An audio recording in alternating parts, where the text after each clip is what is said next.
ఈ రామాయణమునందు ఈ 4 వేదములు కూడాను 4 స్వరూపాన్ని ధరించి జగత్తులో భౌతిక రూపంతో సంచరిస్తూ వచ్చినవి.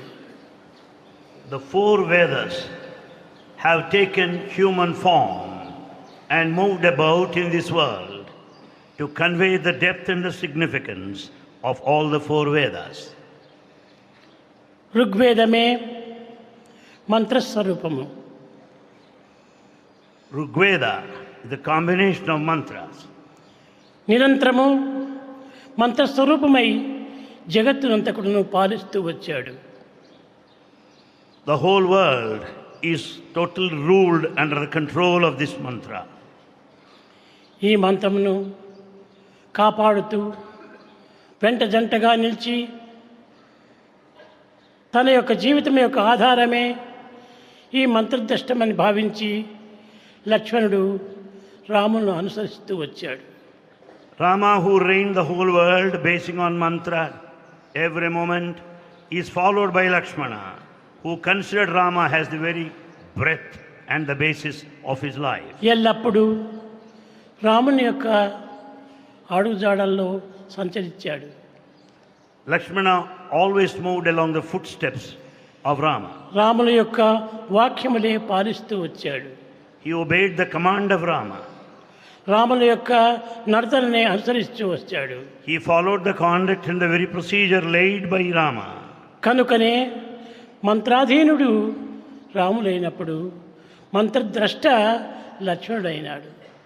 So when Rama symbolizes very mantra, the very essence, Lakshmana is the one who experienced the depth of mantra. నిరంతరము మౌనమును ధరించి భరతుడు రామనామమునే నిర్గుణ స్వరూపంగా ఆధారం చేసుకొని పాలిస్తూ వచ్చాడు. Observing silence, Bharata symbolizing the attributeless aspect of the divinity, followed Ramachandra, repeating, singing his glory. రామనామమే ఆధారమని ధరించి సర్వులకు ప్రపంచమును బోధించి తాను ఆచరించి ఆనందించుతూ వచ్చాడు లక్ష్మణుడు. It was Lakshmana who practiced and publicized and propagated the importance and the significance of Ramanama to the entire world. అతను సగుణోపాసకుడు. Lakshmana followed the formful aspect of the divinity. భరతుడు నిర్గుణోపాసకుడు. Bharata adopted the attributeless aspect of the divine. కదలక మెదలక 14 సంవత్సరములు కూడాను ఒక స్థానంలో నిలిచి నిరంతరం కూడాను రామచింతన చేస్తూ వచ్చాడు. Bharata ruled the kingdom, stationed at one place for that long period of 14 years. కనుక భరతుడు నిర్గుణోపాసకుడు. Hence Bharata followed the nirguna, the attributeless aspect. Rama Lakshmana భరత వీరి మూడింటి యొక్క ఆజ్ఞను శిరసావహించి తన కాలమునంతా కూడాను అందుకు దారబోస్తూ వచ్చాడు శత్రుఘ్నుడు. Shatrughna followed the life and the teaching and the principles of all the 3 brothers, Rama, Lakshmana and Bharata. శత్రుఘ్నుడు అనగా తన ఇంద్రియములను స్వాధీనం చేసుకొని వాటిని పరిపాలిస్తూ వాటిని సక్రమైన మార్గంలో నడుపుతూ వచ్చినటువంటి వాడు శత్రుఘ్నుడు. Shatrughna is the one who has total control over the senses and could direct the senses along the right path. విశ్వామిత్రుని ఎవరైనా ప్రశ్నించినప్పుడు స్వామి ఈ వేదములు ఎక్కడి నుంచి వచ్చాయి, ఎక్కడ సంచరిస్తూ ఉన్నాయి, ఈ వేదముల యొక్క ప్రమాణం ఏమిటి అని ప్రశ్నించినప్పుడు నాయన ఈ ద్వాపరయుగమునందు ఈ యొక్క త్రేతాయుగమునందు ఈ యొక్క వేదములంతా కూడాను కేవలము ఋషుల యొక్క సూక్తంగా భావించి రామలక్ష్మణ భరత శత్రుఘ్నులాదులు దశరథ మహారింటి లోపల తన బిడ్డల వలె సంచరిస్తూ లోకాన్నంతా ఆదరిస్తూ వచ్చారు. When anyone questioned Vishwamitra, where are Vedas? What is the evidence? How do you prove their existence? Vishwamitra replied thus, it is in Treta Yuga The Vedas are the property of sages and saints. Now they have taken the human form and moving as children in the palace of the king Dasharatha. కనుక వేదములు నిర్గుణ స్వరూపములు కాదు. Hence, Vedas do not stand by this attributeless. సాకార స్వరూపములు సగుణోపాసకులు. Therefore, they represent the formful aspect with attributes as well. వేదము శాస్త్రములు వర్ణించడానికి మాత్రమే కాదు. The Vedas are not merely meant to be extolled or praised. నా మంత్రమును స్మరిస్తూ రావటం చేత తన లోపల ఉన్నటువంటి రాక్షసత్వాన్ని బయట లాగి బయట పారవేస్తూ వచ్చారు. The chanting of Vedic mantra will help to dispel the demonic quality. కనుక రాక్షసత్వాన్ని అణచుకొట్టి దైవత్వాన్ని అభివృద్ధిపరిచి లోకములకు శాంతి కల్పింపజేయటానికి ఈ రామలక్ష్మణ భరత శత్రుఘ్నులు అనేటువంటి 4 వేదములు కూడాను కంకణం కట్టుకున్నాయి. Therefore, Rama, Lakshmana, Bharata, Shatrughna, representing the 4 Vedas, will help to dispel the demonic quality, to develop the divine quality, and to establish peace in the world. కనుకనే కృతయుగ ధ్యానము, త్రేతాయుగ యజ్ఞము, ద్వాపరయుగ అర్చన, కలియుగం నామస్మరణ అని. And hence, the different ways have been prescribed for liberation in the 4 ages. The one, the meditation, the other, the performance of yajna yagas, thereafter the chanting. ఈ విధమైనటువంటి యొక్క స్వరూపాన్ని ధరించి 4 వేదములు కూడాను ఆకారంతో ధరించి సాకారముగా భావించి లోకమునకు శాంతి కల్పించారు.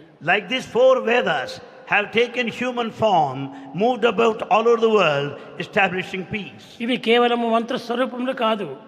They are not merely mantra alone. ఆకార స్వరూపములే. They are very form themselves. అట్టి ఆకారమును దైవ స్వరూపంగా భావించి That form is verily divine. ఆ త్రేతాయుగమునందు ఈ యొక్క విధమైనటువంటి యొక్క మంత్రతత్వములను అభివృద్ధి పరుస్తూ వచ్చారు. That's how the essence and the significance of Vedas have been spread in Treta age. కానీ ఈనాటి మానవులు వాటిని ఏదో మంత్రాకారంగా భావించుకొని వారి కేవలం ఆకారం లేనటువంటి ఒక నిరాకారులుగా విశ్వసించి But the modern man considers it as mere mantra without any form and attributeless. యుగములు మారే కొలది కూడాను తమ యొక్క ప్రవర్తనలు మారుతూ వచ్చాయి.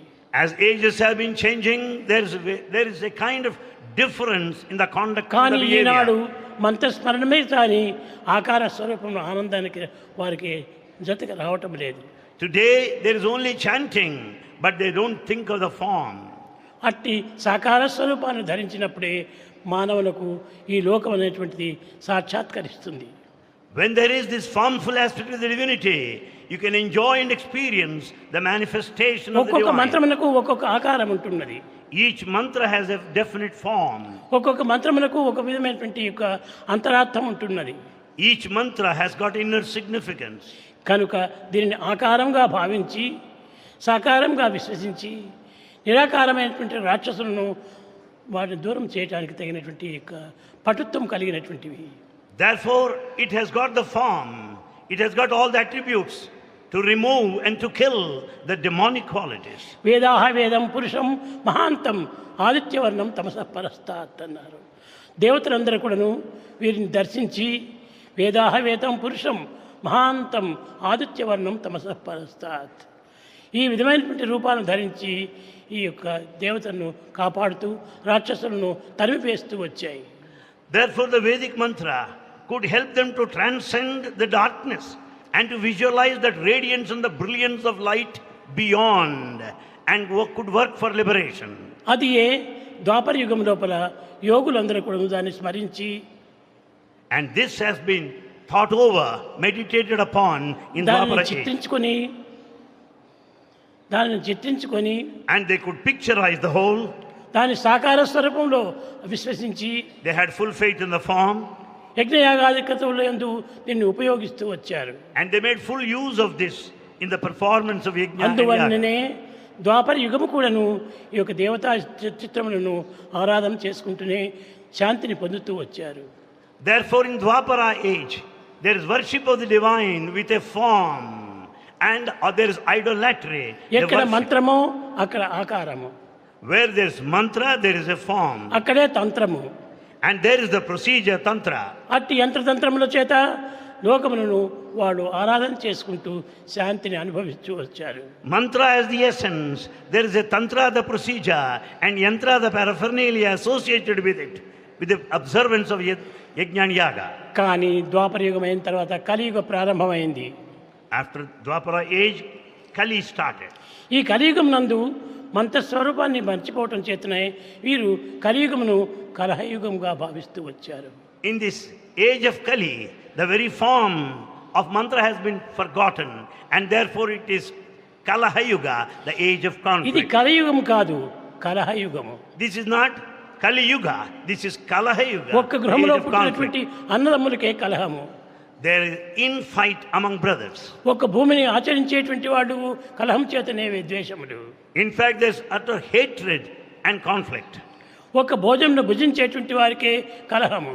They dine at the same table, but yet there are differences. కనుకనే ఇది కలియుగం కాదు, కలహయుగం అన్నారు. And therefore, this is not Kali Yuga, it is Kalaha Yuga. ఈ కలియుగం నందు సాక్షాత్కరింపజేసుకోవటానికి తగిన శక్తి సామర్థ్యం లేకపోవటం చేతనే నామస్మరణ చేయమన్నారు. Since people do not have adequate energies and capacities to experience the manifestation, the people of the Kali age have been asked to Hare sing the నామ glory హరే of నామ God. హరే నామ కేవలం కలవు నాస్తి ఏవ నాస్తి ఏవ గతిర్నిధ. Therefore, it is said in this age of Kali, there is nothing else that would work for redemption other than Namasmarana. నామస్మరణ ఏ నామస్మరణ? What singing? రామనామమును స్మరించినటువంటి వారికి రోగములు కానీ రాగములు కానీ ఏవి కూడాను అంటవు అని చెప్పారు. If you repeat Rama's name, you will not have any roga afflictions, nor raga, the attachment. ఇది వైష్ణవ నామము శైవనామములకు రెండింటికి సంబంధించినటువంటివి. It is related to the Vaishnava school of philosophy and also Saivism. వైష్ణవ నామం లోపల In Vaishnava culture, రామాయణం అనేటువంటి దాంట్లో రామనామం ప్రధానంగా తీసుకున్నారు. they consider this Rama's name most important. ఓం నమో నారాయణాయ అని It is said, Om Namo అష్టాక్షర Narayana. నామము. That is the name. అష్టాక్షర నామము. It is 8-lettered one. కనుకనే శైవనామం లోపల నమ శివాయ పంచాక్షర నామము. In Saivism, the 5-lettered one, Namah Shivaya. కనుకనే ఈ వైష్ణవ నామమును శైవనామమును రెండింటిని కూడా వేరు చేయకుండా రెండింటి యొక్క ఏకత్వమును భావించి వాడు రామనామమును స్మరిస్తూ వచ్చారు. Therefore, Ramanama represents the combination of the Vaishnava culture and also Om Saivism. నమో నారాయణాయ. Om Namo Narayanaya. ఈ 8 అక్షరముల లోపల రా అనేటువంటిది తీసేస్తే నమో నాయ అంటారు, నారాయణ రాదు. If you remove this letter Ra from Narayanaya, it నా is రా meaningless. లేకపోతే అది ప్రాణం లేనటువంటి మంత్రము అని. When once Ra is removed from this Narayanaya, Narayanaya. it is lifeless. It's just Nayanaya. నాయనాయ రాకారం పోయింది. The Ra is gone. ఇంకా శైవనామంలో నమ శివాయ. And in Saivanama, Namah Shivaya. ఇందులోపల పంచాక్షరం లోపల నిజమైనటువంటి అక్షరము ఏది పోయింది? In this 5-lettered one, what is gone? నమ శివాయ Namah Shivaya. మకారం పోయింది. Ma letter is lost. నశివాయ ఇది అమంగళము అని చెప్పారు. Nasivaya remains inauspicious. కనుకనే వైష్ణవ నామంలో ఉన్న రామమును శైవనామంలో ఉన్నటువంటి మకారమును రెండింటిని చేర్చి రామ అని చెప్తూ వచ్చారు. Therefore, the letter Ra from Vaishnava's name and Ma from Namah Shivaya, these two make Ramanama. కనుక ఇది త్రేతాయుగం నుంచి కూడాను నేటి వరకు కూడాను రామనామం అనేటువంటి దాన్ని ప్రధానమైనటువంటి మంగళ కార్యంగా భావిస్తూ వచ్చారు. Therefore, Ramana's name is most auspicious. ఈ సారమును గుర్తించినటువంటి వాడు, ఈ సారమును గోలినటువంటి వాడు, ఈ సారమును అనుభవించినటువంటి వాడు హనుమంతుడు. It was Hanuman who has experienced, who has swallowed the essence of the nectarine Rama's name. అందువల్లనే Therefore, Dwapara యుగమునందు in Dwapara age, రామనామమున మిఠాయి ఇదిగో రండి భక్తులారా. it is also said, here is Rama's name, O devotees, come and share it. ఈ యొక్క యుగమునందు ఈనాడు తీపి చాలా ఇష్టము. In this age, people like sweets. కనుకనే దీనికి ఒక మిఠాయి కింద పెట్టారు. Therefore, it is a sweet. రామనామం మన మిఠాయి ఇదిగో రండి భక్తులారా. O devotees, come here. Here is the లోకము sweet of Rama's దొరకు name. ఈ మిఠాయి కొని తిని పామరులై చెడిపోకండి. And don't go by these worldly sweets and spoil yourselves. కనుక ఈ రామనామమైన మిఠాయి తీసుకోండి అన్నారు. Partake this sweet of Ramanama. దీనిని ఒక పప్పు పైన వల్లించి And it just grinded, దాని తరమైనటువంటి ఒక రసమును పీల్చి and the essence is taken out, ఆ రసమును ఒక మిఠాయిగా భావించి and the essence is considered as sweet, దానిని ఒక మిఠాయి కింద పంచారు. and it is distributed as sweets to everybody. కనుకనే ఈ రామనామం అనేటువంటిది మానవులకు చాలా మిఠాయి వంటిది. So Ramanama is very sweet to the entire mankind. ఈనాడు అట్టి మిఠాయికి బదులు Instead of such sweets, ఆ మిఠాయిని వాడు గ్రోలక దాని రసమును వారు అనుభవించగా they don't take those sweets, they don't experience the లోక essence. సంబంధమైనటువంటి బాహ్యమైనటువంటి యొక్క అర్థమును భావించుకొని They go by the worldly sense. ఆ మధురమైనటువంటి దీనిని వీరు గ్రోతున్నారు కనుక They eat only the physical worldly sweets. కనుకనే వీరికంతా ఈ మిఠాయి అనేటువంటిది ఒక డయాబెటిక్స్ పేషెంట్ మాదిరి తయారైంది. These worldly sweets will make you diabetic. కనుక ఈ డయాబెటిక్ ఉన్నటువంటి వాళ్ళకు ఇన్సులిన్ ఇవ్వాలి. Therefore, the diabetic patient should be administered insulin injection. ఎందుకంటే వీరు కల్పించుకున్నటువంటిది ఈ మిఠాయి. Because the sweet is the making of their own. దీన్ని పోగొట్టుకునే నిమిత్తమై In order to get rid of it, ఈ మందులు తీసుకోవడానికి ప్రారంభించారు. people started taking medicines. ఎవరి పెండికి పోయినా, ఎవరి ముహూర్తాలకు పోయినా, ఎవరి సుమంగళమైనటువంటి కార్యాలకు పోయినా, If you attend any banquet or wedding or any తట్ట sweet తెస్తుంటారు. and they bring baskets of మాకొద్దు sweets, మాకొద్దు మాకొద్దు అని అంటుంటారు. people go on saying, we don't want. ఎందుకోసం వద్దంటున్నారు? Why do they say no? తీపి ఇష్టం లేక కాదు, Not that they don't like, వారి లోపలనే because in them ఈ యొక్క తీపి అనేటువంటి రోగము చాలా చేరిపోయింది, భౌతికమైన రోగము. there's a lot of sweet within. That is the disease.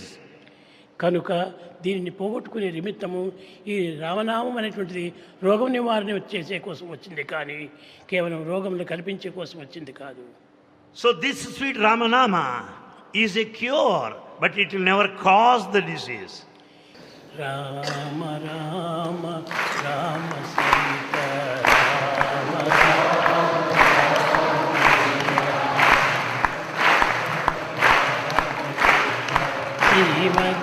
శ్రీమద్రవికులమందు జనించి